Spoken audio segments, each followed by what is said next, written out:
কবরের আযাব বড়ই কঠিন।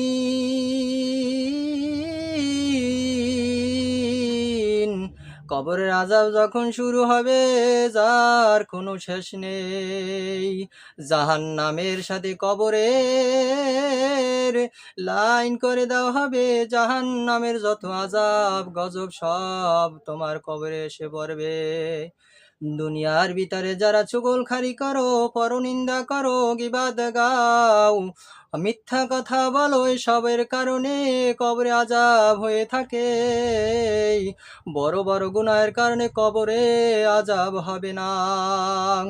আর যারা প্রস্রাব পায়খানা থেকে সঠিকভাবে পয় পরিষ্কার না হয়, এ কারণে কবরে আযাব হয়ে থাকে।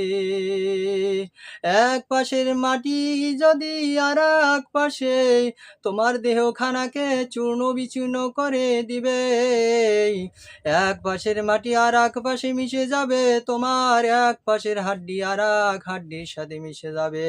কি ভয়ানক শাস্তি হবে!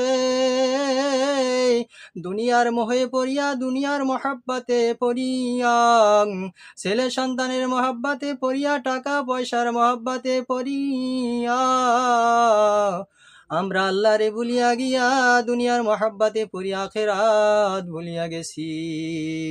আল্লাহ রাব্বুল আলামিন আমাদেরকে সঠিক পথ দেখান, যাতে দুনিয়াতে আল্লাহর কাজ করিয়া রাসূলের পথে পথ চলিয়া যেন আমরা কবরে পৌঁছতে পারি, এই দুনিয়া ত্যাগ করতে পারি।